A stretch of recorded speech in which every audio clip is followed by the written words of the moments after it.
Alright guys, Rich here from the RCNetwork, and this is going to be an unboxing of the Arrma Granite BLX. This is a 1/10 scale monster truck, and this is a two-wheel drive version of that truck. There's a couple different versions, the BLX, and I also think it's called the Mega. The BLX is the brushless version of the truck. The Mega, I believe it's called, is the brush version. So went ahead and picked up the brushless version here. I never actually owned a monster truck before. After all the different IRCs that I've had in my collection here at the RCNetwork, never actually have been looking at a monster truck, but this thing kind of caught my eye. Two-wheel drive, so less moving parts, of course. But it's already brushless. It has a waterproof system in it, some pretty cool features, and the really cool thing that I'd like to point out is this guy over here.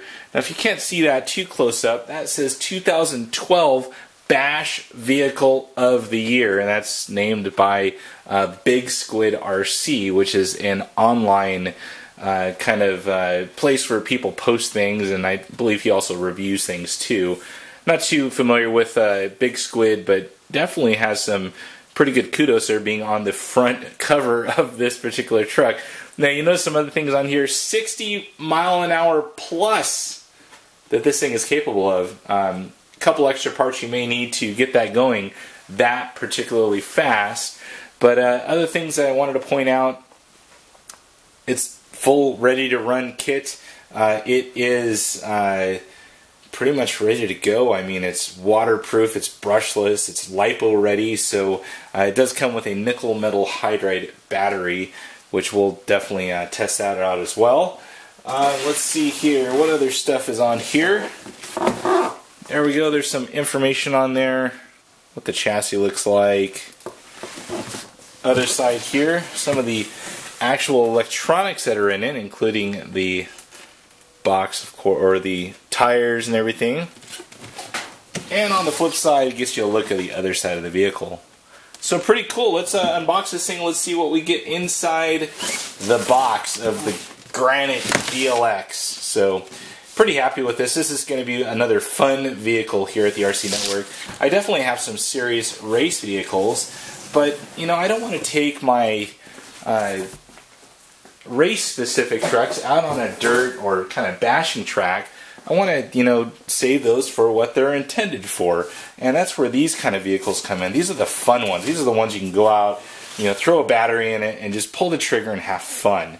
So definitely going to do some running videos of this thing, and we'll kind of go from there. So it looks like there's no zip ties. Yeah. And we're going to do some boring stuff first, of course. Let's get that boring stuff out of the way. Kind of clearing out the box here so there's nothing else left inside, as you can see. All good. So, boring stuff. It comes with a nickel metal hydride battery, as you see there, in the official nickel metal hydride battery box. 7.2 volt. Has a Dean's connector. I mean, that's going to get you going. If this is your first RC or even your second or third, it's nice that they include this. It's a 5,000 milliamps, so it's going to give you some pretty good run time.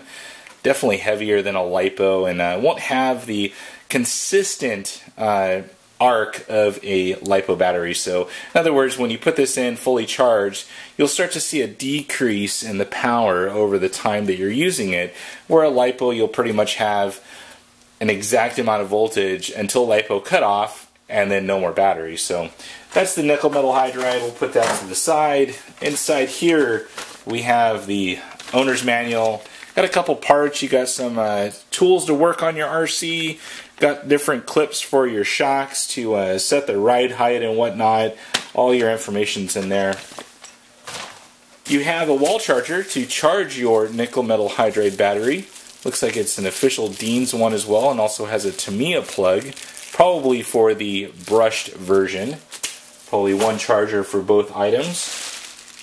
And we get to the actual radio, and here we have it. This is the typical Fly Sky is what I call it. It's basically a rebranded remote that a lot of people are using. Axial, Durango. Lots of guys out there are using these type of radio. Decent radio. I mean, it's 2.4 gigahertz. Has the antenna right there. Nice wheel action. Has your throttle, of course. Uses 4 AA batteries, which, you know, it's definitely better than 8.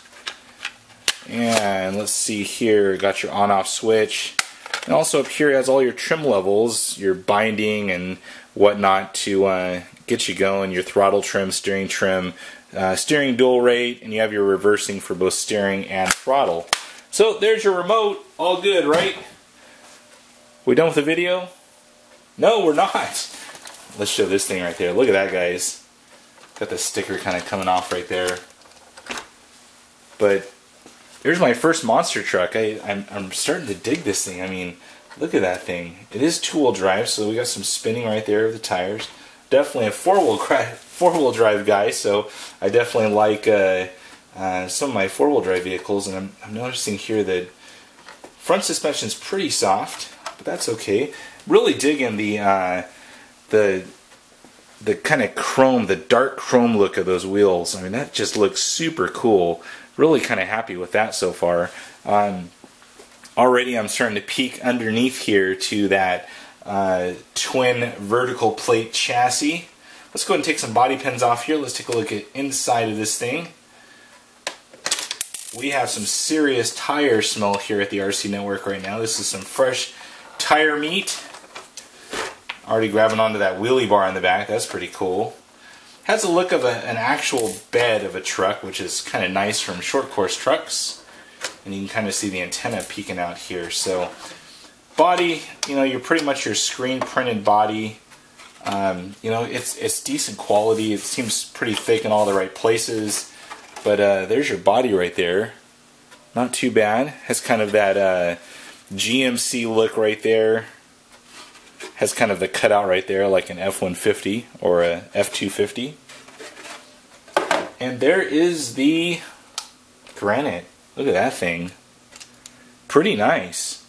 Very thin design. I mean, that's the twin vertical plate chassis that's, you know, so famous from HPI and the Savages out there. Overall, you know, this thing is actually super lightweight for being a monster truck. Really happy with the softness of the tires. It has some decent wear, so it's going to do some good on the streets. Let's look at the underside here. Has the kind of warning sticker right there. Let's go ahead and take that thing off. Looks like we're all plastic right here. This is the battery door. This thing just kind of pops off with that deal, and I believe just pop this thing out, and there's your battery door. Things should just come right down. Slide your battery in there. You don't have to take your body off. That's a pretty cool feature. Got your aluminum kick up right there. Pretty nice. Looks like all your A-arms are half solid, half kind of an H-frame design. Up in the front here, looks like all ball bearings, so that's definitely good. That's definitely brushless ready. In the rear, let's take a look back here. I'm looking at all metal turnbuckles, both front and rear. And it looks like there's dog bones in the rear, so that's definitely good. Steel dog bones, not CVDs, but hey, that's okay. And now I'm taking a look at this electronics here. I'm going to pull it up a little bit closer so you guys can see it. That's a nice ESC. If I had to guess, I'm probably guessing at an 80 amp ESC with some 12 gauge wire coming off of that, so that's pretty nice. Then you also have your BLX back here, 3600 kV motor. That's a 540 size motor as well. And it does have a geared differential. It is not going to be a slipper clutch or anything weird like that, or a ball differential. So actually geared back there, and it's all steel as well. Receiver box is all sealed, so it's waterproof, so that's definitely nice. And you can kind of peek in there and see that red Arrma servo in the very bottom. So all in all, that is it. I can't kind of wait to get this thing on a dirt track and have some fun and start pulling some trigger on this thing and seeing what this thing can do. Now, to get up to the 60 mile an hour speed, I believe you do have to have a 3S LiPo to get up to that speed, and possibly some optional gearing as well. So, all in all, pretty happy with this particular vehicle at the RCNetwork. Can't wait to get this thing wrecked up and start working on this thing. This thing looks like a pretty cool deal. Also digging the little wheelie bar back there too. That's a pretty cool feature. The suspension is almost dead on. I'm liking this. Another fun vehicle here at the RCNetwork. So that's it for now, guys. If you have any questions about this particular unboxing of the Arrma Granite BLX, please post them down below. And as always, thumbs up and subscribe. And if you know someone that's interested in this particular vehicle, share it with them. Send it on over to them. There's a nice little box down there where you can kind of arrow it on over to them. So that's it for now, guys. Over now.